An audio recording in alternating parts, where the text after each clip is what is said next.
Hi hello வணக்கம் மக்களே. இன்னைக்கு நம்ம பழுத்த வாழைப்பழத்தை வச்சு டீ டைமுக்கு ரொம்பவே சாஃப்டாக அப்புறம் பஃப்பாக இருக்கிற கர்நாடகா ஃபேமஸ் மங்களூர் பன் எப்படி பண்ணுறதுன்னு பார்க்க போகிறோம். ஸோ வீடியோக்குள்ளே போகிறதுக்கு முன்னாடி மறக்காமல் நம்ம மிஸ்டர் மிஸ்ஸஸ் கோம் சேனலை சப்ஸ்கிரைப் பண்ணிவிட்டு கூட அந்த பெல் ஐக்கானை கிளிக் பண்ணிக்கோங்க. இன்றைக்கி நம்ம பண்ண போகிற ரெசிப்பியை வெறுங்கையை வச்சு தான் பண்ணணும். அப்போ தான் அந்த பன்னு வந்து ரொம்ப சாஃப்டாக வரும். முதல்ல 2 வாழைப்பழம் எடுத்துக்கணும். அப்புறம் 2 ஸ்பூன் அளவுக்கு சீனி சேர்த்துக்கணும். 1/4 ஸ்பூன் அளவுக்கு குக்கிங் சோடா சேர்த்துக்கணும். இது எல்லாத்தையும் நல்லா மெஷ் பண்ணி எடுத்துக்க போகிறோம்.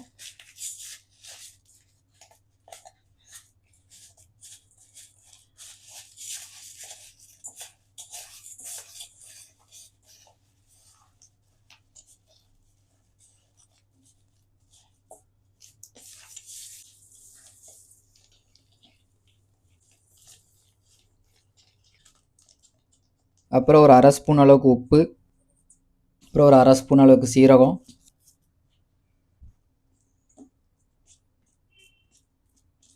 அடுத்து இதில் ஒரு 1/4 கப் அளவு தயிர் சேர்த்து அதையும் நல்லா மிக்ஸ் பண்ணிக்கணும்.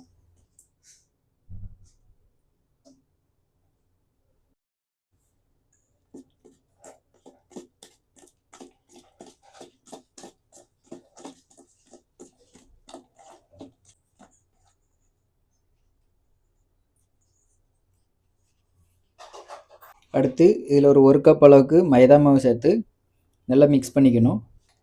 1/4 கப் தயிருக்கு 1 கப் அளவுக்கு மைதா மாவு சேர்க்கணும்.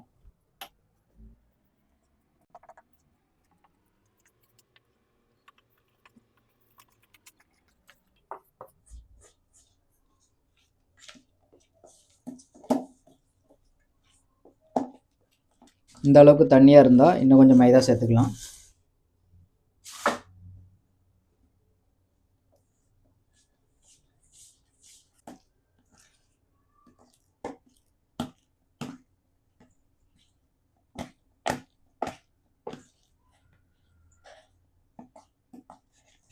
இந்த மாதிரி பாத்திரத்தில் மாவு ஒட்டாமல் வரணும். ஒரு ஈர துணியை வச்சு இதை அப்படியே கவர் பண்ணிவிட்டு இந்த ஸ்டேஜில் ஒரு 7லேருந்து 8 மணி நேரத்துக்கு ஃபெர்மெண்டேஷன் ஆகிறதுக்கு அப்படியே வச்சிடணும். இப்போ 8 மணி நேரத்துக்கு அப்புறம் பார்த்தீங்கன்னா இது நல்லாவே ஃபெர்மெண்டேஷன் ஆகி வந்திருக்கு. இது நல்லா ஜெல்லி மாதிரி வந்திருக்கும். இப்போ இதில் கொஞ்சம் மைதா மாவு சேர்த்து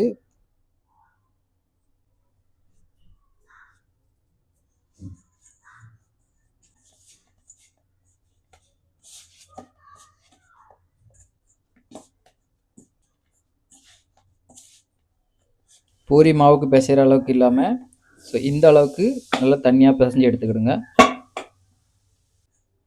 இந்த அளவுக்கு மாவு எடுத்து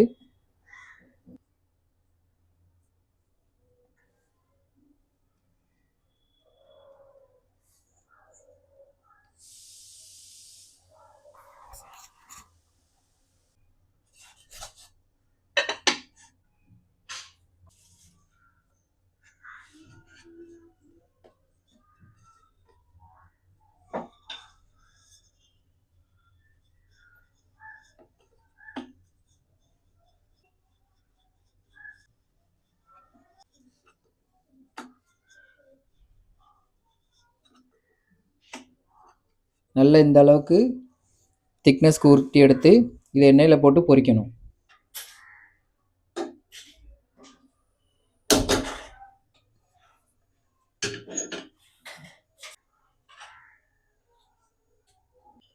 இந்த அளவுக்கு எண்ணெயை ஊற்றிட்டு எண்ணெய் நல்லா சூடானதோ நம்ம உருட்டி வச்சிருக்கிற மாவு இதில் போட்டு நல்லா பொரிக்கணும்.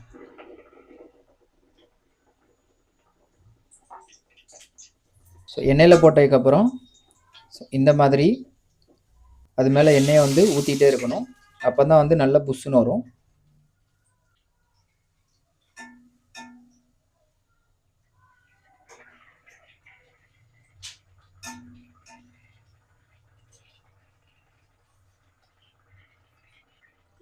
இந்த மாதிரி கோல்டன் ப்ரௌன் வந்ததுக்கப்புறம் இதை அடுப்புலேருந்து எடுத்துடணும். ஸோ இந்த மாதிரி நம்ம வச்சுருக்கிற எல்லாத்தையும் பொரித்து எடுத்தால் போதும். ஒரு டேஸ்டான மேங்களூர் ஃபேமஸ் பன் ரெடி.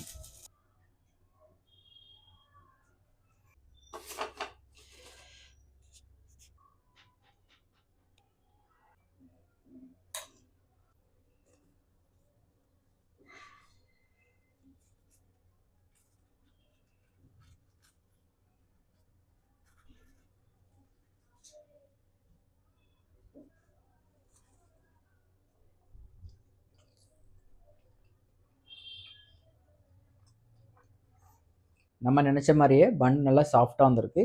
ஸோ இந்த பண்ணை வந்து நீங்கள் டீ டைம் இல்லைனா பிரேக்ஃபாஸ்ட் கூட சாப்பிட்டுக்கலாம். ஸோ இந்த வீடியோ பிடிச்சிருந்தா மறக்காமல் லைக் பண்ணிவிட்டு உங்களோட ஃபேவரட் பிரேக்ஃபாஸ்ட் என்னன்னு கீழே கமெண்ட் பாக்ஸில் கமெண்ட் பண்ணிட்டு போங்க.